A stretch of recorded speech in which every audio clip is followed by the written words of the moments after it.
Budget budget দেখুন, বাজেটে সরকার সরকারি কর্মচারীদের একটা যে দীর্ঘদিনের বঞ্চনার ডিএ 20% ইনক্রিজ করেছে, কিন্তু সমকাজের সমবেতনের যেটা পর্যায়ে আছে সেক্ষেত্রে কিন্তু আর যারা কন্ট্রাকচুয়াল সরকারি কর্মচারী যারা ছিলেন, যারা কন্ট্রাক্টে ছিলেন, সরকারি কাজ করতেন, তাদের সেভাবে দিশা দেখাতে পারে। কিন্তু এই সরকার যখন বিরোধী দলের আসনে ছিল, তারা বলেছিলেন ক্ষমতায় আসলে কেন্দ্রীয় সমহারে ডিএর ব্যবস্থা করা হবে, সেটা দিয়ে আজকে ব্যর্থ।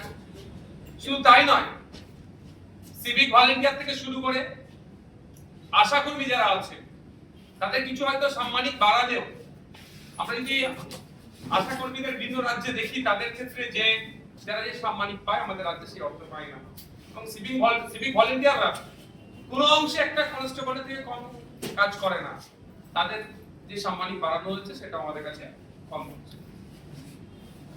দীঘায় যখন জগন্নাথ মন্দির বা জগন্নাথ ধাম বা নিউ টাউনে বিগত সরকার যে দুর্গাঙ্গন করার পরিকল্পনা নিচ্ছিল, বর্তমান যারা শাসকে আছে তারা তখন বিরোধীরা আসনে ছিল, তখন তারা বলেছিল যে রাষ্ট্রীয় টাকা বা জনগণের ট্যাক্সের টাকা থেকে এই ধরনের ধর্মকর্ম কাজ করা যায় না। আর আমরা দেখছি এই বাজেটে বিভিন্ন ধর্মস্থানে সংস্কার থেকে শুরু করে বিভিন্ন প্রজেক্ট হচ্ছে, ঘুরে ফিরে সেই মানে জাস্ট মানুষই এক তো শুধু ড্রেসটা চেঞ্জ করাচ্ছে না দেখতে পাচ্ছি। যে বিষয়টা লক্ষ্য রাখছি, অনেক প্রতিশ্রুতি দিয়েছে এখানে, ব্লু ইকোনমির কথা বলেছে, সুনীল অর্থনীতির কথা বলেছে, মৎস্যচাষীদের কথা বলেছে, কিন্তু বাস্তবিক অর্থে এটা কতটা রূপ পাবে সেটা এখন দ্বিধাদ্বন্দ্বের মধ্যে আছে। কারণ আমরা দেখেছি অলরেডি সমতলে যেভাবে দু একটা শিল্পপতি গোষ্ঠী কন্ট্রোল করছে, এই ব্লু অর্থনীতির কথা চাপিয়ে সুনীল অর্থনীতির কথা বলে এবারে কি জলটাকেও দখল নেবে, সেই দুটো একটা কোম্পানিকে বরাদ দিয়ে সবটাই কন্ট্রোল নেবে না। আর ম্যাক্সিমাম জায়গা দেখলাম পিপিপি মডেলের কথা বলা হচ্ছে, শুনতে খুবই ভালো লাগে, পাবলিকের উপরে পাবলিক এখানে ইনভলভ হচ্ছে, কিন্তু এখানে সেই ধরনের পলিসি আমি দেখতে পাই না, যেটা আমাদের পাড়ার যিনি মাসে ৬০০০ টাকা ইনকাম করতে তার অনেকটা কষ্টকর হয়ে ওঠে, সেও এই সরকারি পিপিপি মডেলের যে অংশগ্রহণ করতে পারুক, এই ধরনের মডেল নাই। পিপিপি বললেও সেই নির্দিষ্ট কয়েকটা শিল্পপতি গোষ্ঠীদের জন্য হয়তো মানে কথা হচ্ছে, অনেক এখানে প্রতিশ্রুতি হচ্ছে। সর্বোপরি যেটা আমি আগে থেকে উপলব্ধি করেছিলাম সারা দেশের পরিস্থিতি দেখে, সংখ্যালঘুদের ক্ষেত্রে যে বরাদ্দ ছিল সেটাকে কাট করা হচ্ছে, প্রায় ৩০০০ কোটি টাকা কাট করা হয়েছে।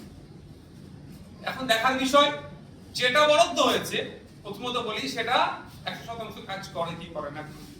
দ্বিতীয় কথা হচ্ছে, সংখ্যালঘুদের ক্ষেত্রে বা মাইনরিটি ডিপার্টমেন্টে শুধু মুসলিমদের জন্য নয়, আরো যে সংখ্যালঘু সম্প্রদায়ের মানুষজন আছে তাদের সাথেও কিন্তু এই বঞ্চনা করা হচ্ছে।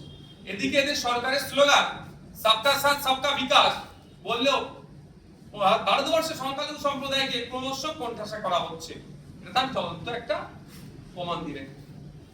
আগামী দিনে নিশ্চিতভাবে বাজেটের উপরে যখন বিস্তারিত আলোচনা বলার সুযোগ দেওয়া হবে, আপনাদের তো লাইভেরও সুযোগ আছে, সে বিষয়ে তখন চর্চা করব। তবে এতটুকু কথা বলবো,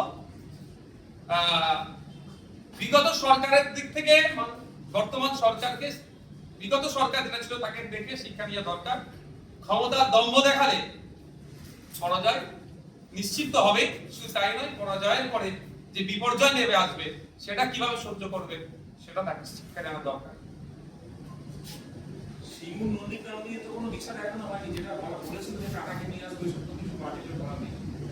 গভর্নর স্পিচের উপরে নন্দীগ্রামকে নিয়ে চর্চা হয়েছে, সিঙ্গুরকে নিয়ে চর্চা হয়েছে, নন্দীগ্রামের জন্য শুধুমাত্র একটা ব্রিজের নির্মাণের কথা উল্লেখ আছে। দেখুন, বিজেপির মুখ থেকে সিঙ্গুর শব্দটা যত কম আসবে আমার মনে হয় ততই ভালো, কারণ সিঙ্গুর থেকে টাটাদেরকে উচ্ছেদ করার যদি মুখোশ হয়ে থাকে মমতা ব্যানার্জি, মুখ কিন্তু বিজেপি। আমরা দেখেছি আজ টাটা সিঙ্গুর থেকে বিতাড়িত হওয়ার ফলে পশ্চিমবাংলার শিল্পের সর্বনাশ হয়েছে। আমি বলেছিলাম যতদিন মমতা ব্যানার্জি পশ্চিমবাংলা থাকবে শিল্পপতিরা ইনভেস্ট করবে না, ওই বিশ্ববঙ্গ বাণিজ্য সম্মেলন হবে, খাবে দাবে চলে যাবে। এখনো পর্যন্ত তার সিঙ্গুরকে নিয়ে সে দিশা দেখাতে পারেনি। আর সর্বোপরি কোন মুখে দিশা দেখাবে? যারা টাটাকে তাড়িয়েছে তারা কিভাবে এটা দিশা দেখাতে পারে? অ্যাট এ গ্লান্স আপনার বাজেটটা কি মনে হচ্ছে?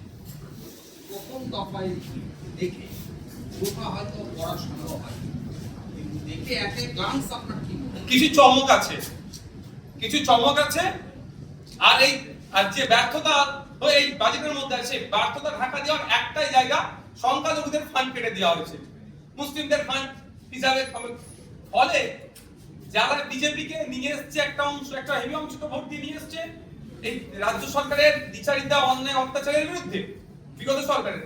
আর যে অংশের ভোটটা বিজেপিকে নিয়ে এসছে তারা দেখাবে যে মুসলিমদেরকে টাইট দেওয়া হচ্ছে, এটা দিয়ে চাপা দেওয়ার জন্য এই সংখ্যালঘুদের ফান্ডে কাট করেছে।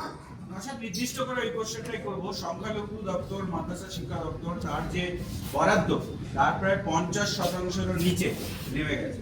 আগের সরকারের এই যে বরাদ্দ ছিল এবং এই সরকারের যে কমানো হলো, আগের এবং এখনকার কিভাবে বিশ্লেষণ করব? ধর এই বাজেটের যে সমস্ত দিকগুলো ব্যর্থতা আছে, দুর্বল জায়গাগুলো ঢাকা দেওয়ার অস্ত্র ওটাই, আর কোনো চর্চা হবে না, ওটাই অস্ত্র। এই দুর্বলতা ঢাকা দেওয়ার জন্য সংখ্যালঘুরা রেডি আছে, এক নম্বর। দ্বিতীয় কথা, সংখ্যালঘুদেরকে মানে সংখ্যালঘু মুসলমানদেরকে টাইট দিতে গিয়ে বাকি যারা সংখ্যালঘু সম্প্রদায়ের অন্তর্ভুক্ত তারা আজকে টাইট হচ্ছে। তৃতীয়ত, যে বাজেটটা আজকে রেখেছে একটু আমি চরম বিরোধিতা করছি, কারণ প্রত্যেকটা ডিপার্টমেন্টের বাজেট বাড়লো, সংখ্যালঘু ডিপার্টমেন্টের বাজেট কমে গেল, এটা আমি চরম বিরোধিতা করছি এবং এটা নিয়ে বিবেচনা যাতে করা হয় সেটারও আমি চর্চা করব। 3 নম্বর বিষয় যেটা থাকছে সেটা হচ্ছে যে বাজেট বরাদ্দ হয়েছে সেটাও যদি 100% কাজ করে সেটাও কিন্তু উপরি পাওনা হবে। কারণ এটুকু আমি বলে দিই, লাস্ট ফিনান্সিয়াল ইয়ারে 5500 কোটি টাকার উপরে সংখ্যালঘুদের স্বার্থে বরাদ্দ ছিল তৃণমূল পরিচালিত সরকারের। কিন্তু তথ্য তুলে দেখা যাবে লাস্ট 4টি আপনি অর্থবর্ষ দেখেন 50% এরা খরচে কভার করেনি যা বরাদ্দ থাকে। শুধু তাই নয়, 20% মুসলিম যে ব্লকে বসবাস করে সেই ব্লকগুলোকে অ্যাজ মুসলিম ব্লক হিসেবে ট্রিট করিয়ে ওখানে স্কুল এডুকেশন সহ আনুষঙ্গিক ডিপার্টমেন্টে এই সংখ্যালঘু বিষয়ক মাদ্রাসা শিক্ষা দপ্তরের টাকাও খরচ করা হতো, অর্থাৎ টাকার ফান্ডের অপব্যবহার হতো। আমি আশা করব এই সরকারের কাছে যে ফান্ডের অপব্যবহার না হয়, মিসম্যানেজমেন্ট না হয়, যে ফান্ড যার জন্য বরাদ্দ হয়েছে হেড টু হেড সেটা খরচ করা হোক এবং এটা এই বৈষম্যের হাত থেকে, বঞ্চনার হাত থেকে বাংলার মানুষ সহ সংখ্যালঘুদেরকে মুক্ত দেওয়া হোক। কারণ গভর্নর স্যার তার স্পিচে বলছে আপনার ধর্মনিরপেক্ষতার চরিত্র বজায় রাখার কথা। যদি ওটাই হয় এবং প্রত্যেকটা ধর্ম, জাত, বর্ণের ঊর্ধ্বে গিয়ে একটা গুড গভর্নেন্স উপহার দেওয়ার কথা বলছে, তো এখানে নির্দিষ্ট করে সংখ্যালঘু সম্প্রদায় মুক্ত যারা আছে তাহলে সরকারের দ্বারাই তারা বৈষম্যের শিকার হচ্ছে। আর এই সরকার সংবিধানকে সামনে রেখে শপথ নিচ্ছে, আশা করবো সংবিধান সম্মত কাজ করবে। সংবিধান যে রাইটস গুলো দিয়েছে একজন সাধারণ নাগরিকের উপরে, একজন সংখ্যালঘুর উপরে, একজন এসটি এসসির উপরে, সেটা যাতে যথাযথ ফুলফিল হয় সেটা নজর রাখবে। বিজেপি বহুবার পরিযায়ী শ্রমিক নিয়ে অনেক সমালোচনা করছে আগের সরকারে, এই বাজেটে কি পরিযায়ী শ্রমিকদের দিয়ে কোনো দিশা দেখানো হয়েছে? এখানে নতুন কলকারখানা তৈরি হবে, কর্মসংস্থান তৈরি হবে পরিযায়ী শ্রমিকদেরকে ছাড়তে, যাতে ওরা এখানে কাজ করে, কিন্তু এখনই তো এটা সম্ভব নয়। আজকে বললি কালকে একটা এখানে কোম্পানি আসবে, শিল্পপতি গোষ্ঠী আসবে, ইনভেস্ট করলো, কালকেই সেটা হয়ে যায় না, সময় লাগে। এই মুহূর্তে পরিযায়ী যারা আছেন তাদের বিভিন্নভাবে ভিন রাজ্যে যারা আছে তাদের প্রোটেকশন দেওয়ার ব্যাপারে কোনো শব্দ খরচা করলেন না। কিন্তু inter state migrant labour act আছে 1979, এক্সাক্ট সালটা মনে পড়ছে না, inter state migrant workman labour act আছে। সেই অনুযায়ী যে আমার রাজ্য থেকে একজন শ্রমিক ভিন্ন রাজ্যে যাচ্ছে তার সমস্ত রকমের নিরাপত্তা থেকে শুরু করে চুক্তি যেটা সেটা যাতে ফুলফিল করে, ভিন রাজ্যের সাথে কেমন যোগাযোগ থাকবে, ভিন রাজ্য থেকে আমাদের রাজ্যে যদি কেউ কাজ করতে আসে তার ক্ষেত্রে আমরা সেই সিকিউরিটি দেবো, নিরাপত্তা দেবো, সে নিয়ে কিন্তু কোনো চর্চা হলো না। কিন্তু ভোটের সময় সেই সময় ভিন রাজ্য থেকে ভোটারদেরকে নিয়ে আসা, তদারকি করে নিয়ে আসা, তাদের জন্য স্পেশাল ট্রেন অ্যারেঞ্জ করা, সবটা হলো, তারা ভোট দিল, তাদের ভোটের জন্য একটা অংশের ভোটের যদি সরকার পরিবর্তন হলো, কিন্তু সরকার পরিবর্তন হয়ে যাওয়ার পরে তাদেরকে নিয়ে সে অর্থে আর চর্চাই হলো না। দেখা গেল কি রাস্তার নাম পরিবর্তন করা বিষয় দেখুন, যারা ডাস্টবিনের ইতিহাস না করে বাঁচতে চাইছে তাদের কাছ থেকে এর থেকে বেশি কিছু আর পাওয়া যায় না। হোসেন শহীদ সোহরাওয়ার্দী আর হাসান সোহরাওয়ার্দীর মধ্যে যারা ঠিক না করতে পারে তাদের কাছ থেকে আর বেশি আশা করাটা আমাদের বৃথা। ঠিক যেভাবে ওই 1 লাখের ফ্রিজের মধ্যে নাকি গোমাংস ছিল, পরে টেস্ট করে দেখে যে ল্যাবরেটরিতে ওটা গোমাংস নয়, কিন্তু তাকে তো খুন করে দিল, ঠিক এটাই হলো। এর বাইরে কিছুই নয়।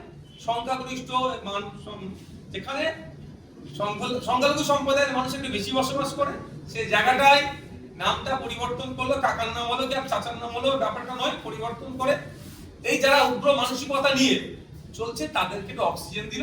আর এই সরকারের ব্যর্থতা যত এই 1.5-2 মাসে যেটা হয়েছে সেটাকে ঢাকা দেওয়ার চেষ্টা মাত্র, আর কিছু নয়।